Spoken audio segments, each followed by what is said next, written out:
Welcome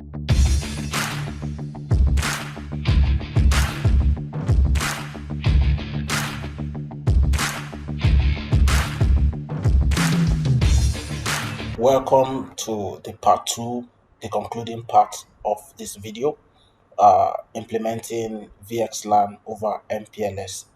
So in my previous video, I have done the IP network setup, OSPF configuration, and MPLS with MPLS LDP neighbor establishment. In this video, I'll be setting up the VXLAN tunnel and carrying out end-to-end tests between the customer sites. So the first thing I'll be doing here is to set up the VLANs, because I'm not going to be using the physical interfaces. For scalability, I'll be using sub interfaces, or what you call VLANs. So I'll have VLAN configured on the PE devices, on the interfaces connecting to the edge switches, so we can provision customers on switch ports. So when I go to the edge router, I want to set up the VLANs just as I have them written here on the screen, as you can see. So for PE1, there will be two VLANs, VLAN 10 and VLAN 20. So I'll go to the interface, click on VLAN, and then the name, I may just choose to name the customer site, but I think it's best to just leave it at VLAN 10. So I'll do VLAN 10, and the VLAN ID is VLAN 10. Then the interface that the VLAN is attached to, which is the trunk interface, the physical interface, is ETA2. Apply and OK, and I will repeat the same thing for VLAN 20. Okay, the ID is VLAN 20, name VLAN 20, and it's also attached to the same interface. This is more like a router on a stick in Cisco. So having done that for PE1, I'm going to do the same thing for PE2 and PE3, but the VLANs will be different. If you look at PE1, you will see that I have customer A site 1 and customer B site 1. These are going to be on VLAN 10 and VLAN 20. Then on PE2, I have a different setup entirely, so that means that the VLAN will be different. So the VLANs I have on PE2 will be VLAN 10, because it connects, the customer there connects back to PE1.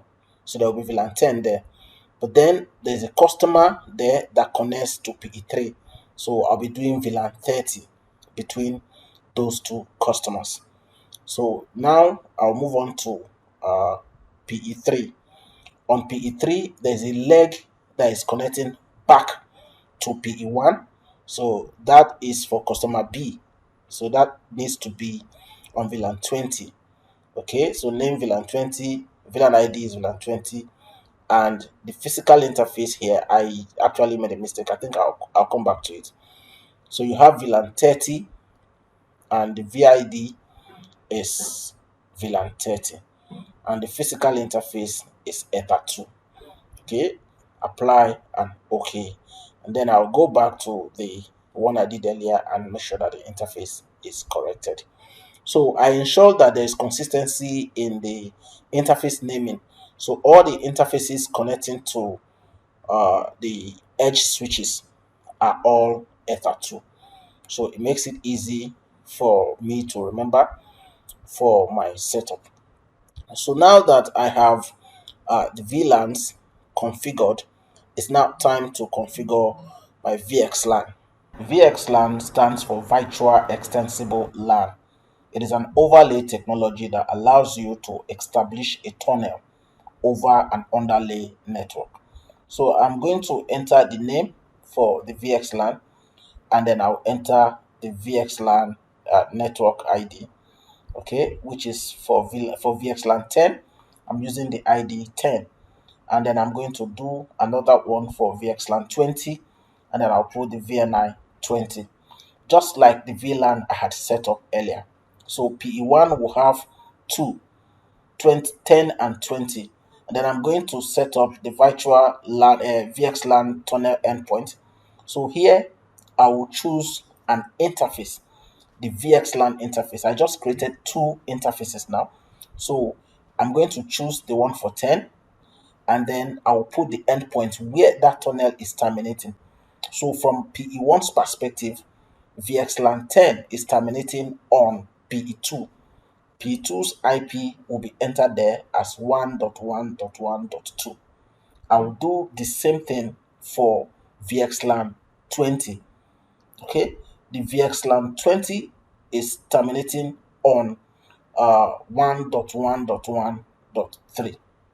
Okay, so I've entered VXLAN 10 and I've entered the IP address of the tunnel endpoint. So as you can see from this topology, the customer on that VLAN 10, which is customer A site 1, is connecting to customer A site 2, which is connected to P2.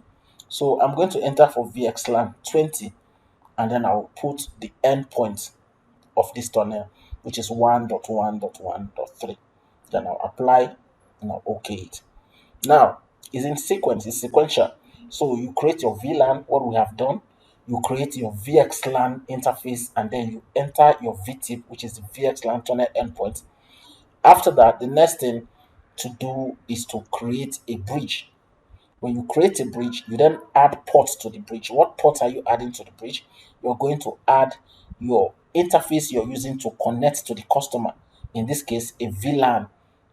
So you add it to that bridge, and then you add the VXLAN interface to the bridge. So back here, I'm creating the bridge. I'll create the first bridge named VXLAN 10. Okay, and then I'll apply and OK. Okay, and then I'm going to add ports to that bridge. I'm adding ports. So in this case, I am not using Ether 2. Ether 2 is the physical interface connecting to the switch, but I'm doing VLANs. So I'm going to be using VLAN 10 for that VXLAN 10. Okay, I'll apply that and I'll OK it. Okay, and then I'm going to come back and I'll add VXLAN interface 10, which is the one I created earlier. Okay, so now I will choose VXLAN 10 interface, and then I will add it to that bridge. What bridge am I adding it to? I will choose the bridge I created, which is VXLAN 10. So you see, I added VLAN 10 and VXLAN 10 interfaces to the bridge I created. Now I'll create the second bridge for VXLAN 20. Remember, each PE for this setup has two different VLANs. Okay, and those two different VLANs are connecting two different customer sites. So I will create a new bridge again here. The one I've created is bridge 10, VLAN 10, as you can see, VXLAN 10, sorry. And I will create another one. Now click on add, and then I will name it VXLAN 20. So in this bridge, I am going to be adding VLAN 20 and VXLAN 20 interface to this bridge. Okay, so here I decided to name it maybe differently to make more sense. So VLAN VXLAN 20 underscore VLAN 20. Now I will add the port. So what port am I adding here? In the previous one, I added VLAN 10 and VXLAN 10. So here I am going to add VXLAN 20 and VLAN 20 to this bridge. So I've added VXLAN 20, so it's now time to add VLAN 20. I'll click on the interface, drop down, and then there you will select VLAN 20. So if you see from what I've chosen here, you can see that the interface I chose there was VXLAN 20, and it was added to the newly created bridge. So I will come down and then I'll add VLAN 20 to that same bridge interface. I'll apply and I'll OK it. So here on this device now, which is PE1, I have created my VLANs. I have created my VXLAN interfaces. I have created my VXLAN tunnel endpoints, and then there is what you're seeing on the screen there shows a mistake I made that will come back to haunt us, but it will be corrected anyway. So I haven't created the VXLAN tunnel endpoint. I have also created the bridge and I've added the interfaces accordingly the way they should be, except for that small mistake there that was highlighted, which will be corrected much more later. So here on PE2, okay, which is my router 2, I will do the same thing I did on PE1. So I have just created my VXLAN 10, and now I will create my VXLAN 30. Okay, so PE2 has a customer that tunnels over PE1 and PE3. So now I'll go to the VTIP, okay, which is virtual tunnel endpoint, and I will set it up for, first one will be for VLAN 10, and that tunnel terminates on PE1, which is 1.1.1.1. Then the second tunnel will be for VXLAN 30, and it goes to PE3, which is 1.1.1.3. Okay, apply and OK. Now the third and the final step here is to create the bridge. So I'll create a bridge. There will be two bridges that will be created here. The first one will be for VXLAN 10, okay, underscore VLAN 10. So here I'm going to create the second bridge again, which is for VXLAN 30, VLAN 30. I chose to just create the bridges first before adding ports to them. It really doesn't matter. Anyone could come first. I could create one bridge and add all the ports before going to the other one, but here I'm doing it differently. So on this first one, I'm adding VXLAN 10, okay, to bridge VXLAN 10, VLAN 10. I'll apply and I'll OK it. And then come back to add VLAN 10. Okay, you know I added VXLAN 10 first, so I'll add VLAN 10 to that same bridge, VLAN 10, VXLAN 10, okay, or VXLAN 10 underscore VLAN 10. So I've done that, so I will do for the second bridge. Okay, so here I'm going to be adding VXLAN 30 to VXLAN 30 underscore VLAN 30. And then I will add VLAN 10 to that same bridge. Okay, I added VXLAN 30 first, then I'll add VLAN 30. Did I say VLAN 10? It's VXLAN 30, VLAN 30. On the first bridge, I added VXLAN 10, VLAN 10. So these have been done now for the second PE. So I have created my VXLAN interfaces, and I have done my VXLAN endpoint setup, tunnel endpoint setup. I've also created my bridges, and I've added the ports accordingly. If I was doing this off of a physical interface, instead of creating VLANs and adding VLANs, I will just go ahead to add the physical interface. So here on router 3, I'm supposed to do the same thing. Okay, I'm on router 3 here, but I actually made a mistake here. Looking at the VLAN, I I thought it was the VXLAN interfaces that have been set up. So I omitted the configuration of the VXLAN interfaces on router 3 on P3. So as you can see, I'm on P2 now. I went back to P2 thinking I had set up the one for PE3. So at this point, it's looking like everything is all good. It's looking like I'm done with my setups on the MikroTik, which is the VXLAN, VLAN, VTIP, bridge configuration, and all of that. Everything looks good to me.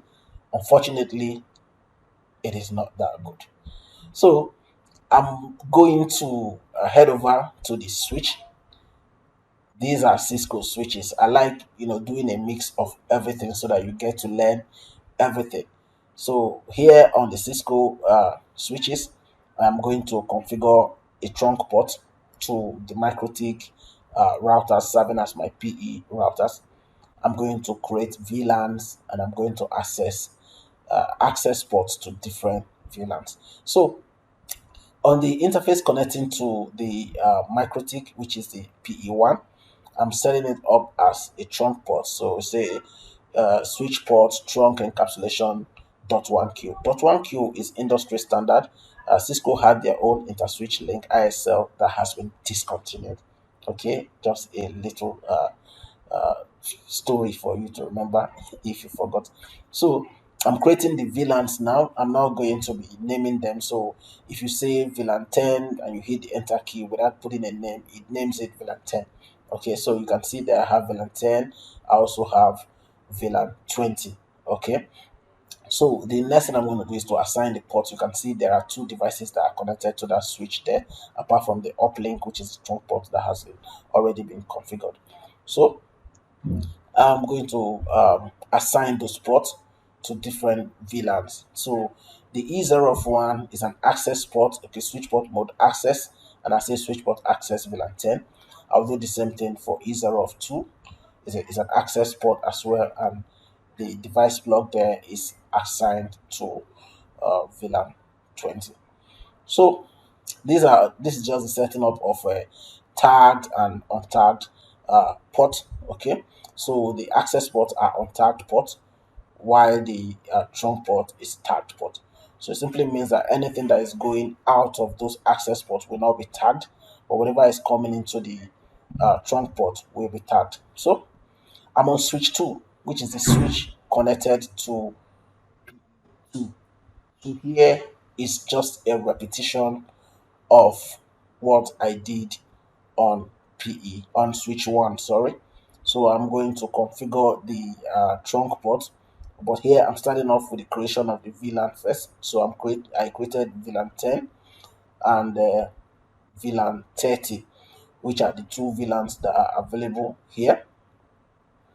So, and I'll configure the trunk port, which is the port connecting to PE2. And of course, here I'm doing a bit of VLAN filtering. Trunk port allow VLAN, so I put the VLAN there. So you have the command is switch port trunk allow VLAN 10 and 30. So I'm configuring the next port, which is the access port. E0 switch port mode access, switch port access VLAN 10, and then the interface E02 is assigned to VLAN 30. So you set it up as an access port, switch port mode access, and switch port access VLAN 30. So here I'll move over to switch 3, which is now the last switch, and it is the switch that is connected to PE3. So on that switch, it's just a repeat of the same thing. I like doing the same thing over and over again. I should have just skipped all these things, but anyway, that's why we are all here. So please, I'm doing much more and hoping that we are able to find what we're looking for here. But then I'm also pleading with you to help me grow this channel by subscribing. Help others to see this post by liking it and by sharing it as well. So here, I'll create VLAN 20 and VLAN 30, and then I'll set up the trunk port, which is the E0, okay, switch port trunk encapsulation .1Q, and then the other ports, the E0 and E0 is just the same thing.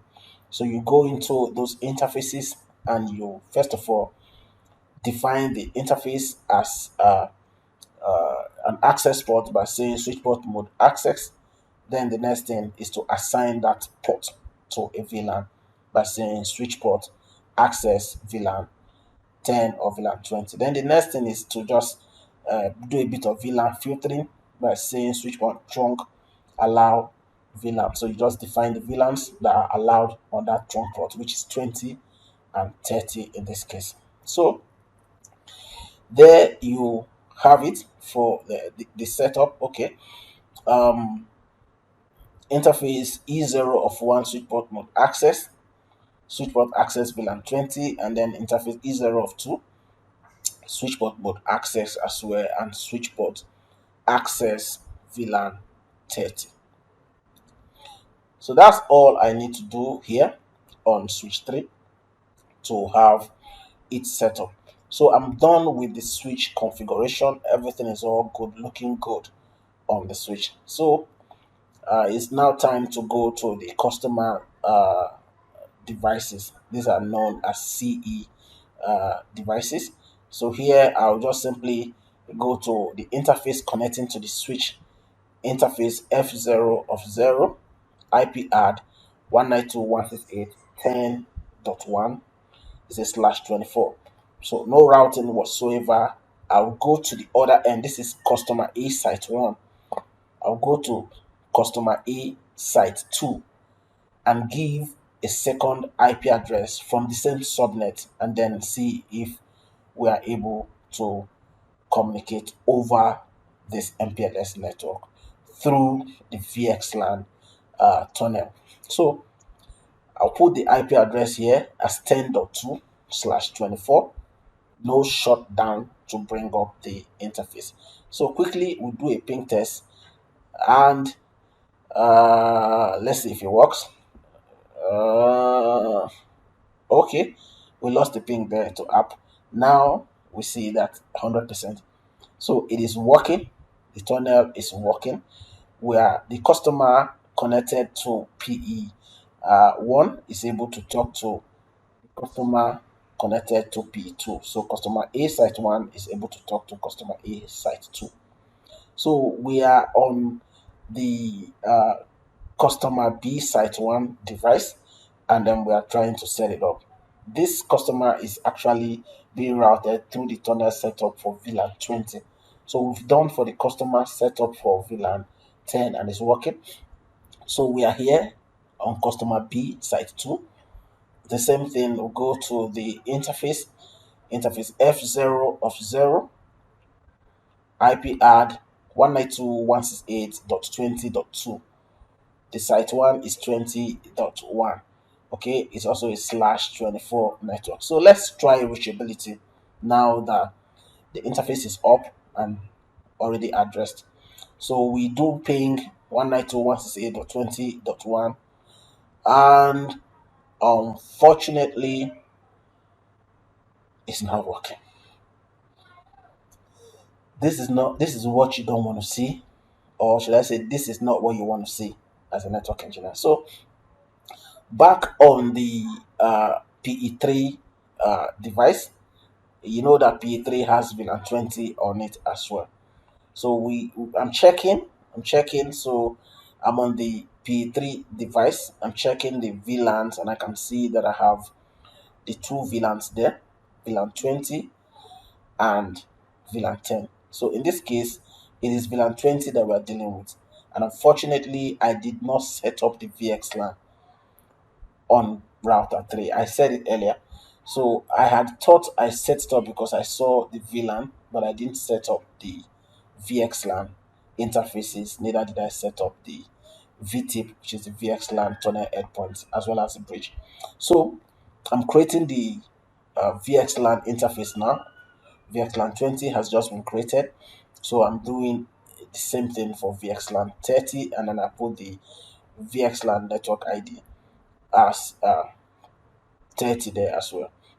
Apply and OK. So it's now time to set up the virtual tunnel endpoint. So I'll apply it. Then what interface am I using? The first interface there is for VXLAN 20, and then VXLAN 20 terminates on what router is going all the way back to router to P1.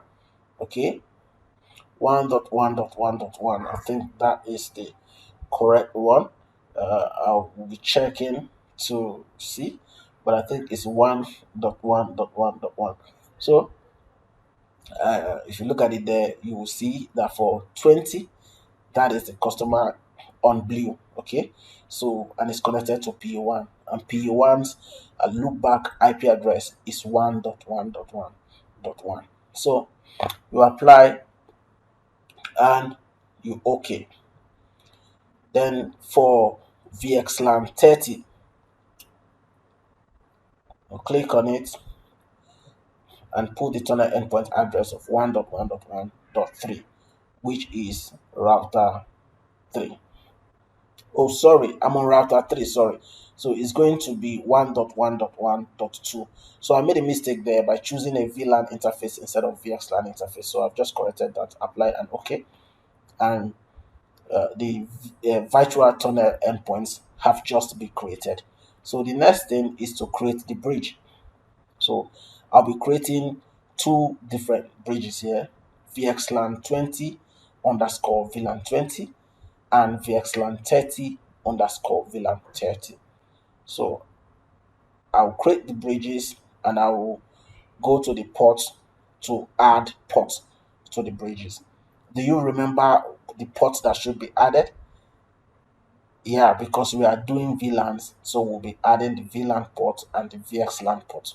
Otherwise, we would have been adding the physical ports and the VXLAN port. So on the port side of things, we will add VXLAN 20, okay, and VLAN 20 to the bridge VXLAN 20 underscore VLAN 20. So here you see I'm adding VXLAN 20 and then the bridge that I will be adding it to. I think I made a little mistake with the naming, so I'll just correct it now. Instead of VXLAN underscore VLAN 20, it should be VLAN 20 underscore VXLAN 20 underscore VLAN 20. So that's been corrected. So I will now choose the port VXLAN 20, then I'll add it to the bridge VXLAN 20 underscore VLAN 20. Apply and OK. And then I'll add the second port, which is the VLAN 20 interface, okay, which is the interface that is connecting to the customer. Now add it to the same bridge, apply and OK. I'll do the same thing for VXLAN 30 and for VLAN 30. Those ones will be added to a different bridge, which is VXLAN 30 underscore VLAN 30. So that's it. You can see it there. The name of the bridge is different from the other ones that I use for VLAN 20 and VXLAN 20. So they've been added now. Okay, VLAN 30 is being added to VXLAN 30 underscore VLAN 30 bridge. So now that this have been done, let's see if we are able to go through, and good enough, we are able to go through from customer B site 2, we are able to reach customer B site 1. But unfortunately, customer C site 2 is not able to reach customer C site 1. This is because I went underground to configure the routers. You might say we did not configure the routers. Yes, I've gone ahead to configure the router because I felt it's the same thing, no point showing it. But unfortunately, I am not able to ping across. From what you're seeing on your screen, customer A site 1 is able to reach customer A site 2. Customer B site 1 is able to reach customer B site 2. The challenge I'm having now is that customer C site 1 is not able to go through to customer C site 2. So let's go back to our PE devices and see where the problem lies. It's likely to be on either PE3 or PE2 because that's where the VLAN for that customer exists. Okay, VLAN 30 exists only on PE2 and PE3. So this error was actually spotted earlier and you can see it there. So the VLAN was attached to the WAN interface instead of the LAN interface, which is Ether 2. So we'll just go in there and correct it. The Ether 1 is what connects you to other MPLS devices. The VLAN should be attached to Ether 2, which is what connects to the switch towards the customer. So now that I've fixed that, let's go back to the customer C site 1 router to see if we can get to customer C site 2 router, and good enough, we are able to get to it. So there you have it. We are able to get across. But then there's one thing that you would notice. All the sites are giving unique IP addresses from different subnets. This is usually not the case because as a service provider, you do not have control over what IP addresses the customers may choose to use. Remember, this is a layer 2 MPLS setup, so it is transparent to the customer. So let's just show that the two customers or two sites, or let's say two customers, will be able to use the same IP. We already have the subnet 192.168.10.0/24 used between customer A site 1 and customer A site 2.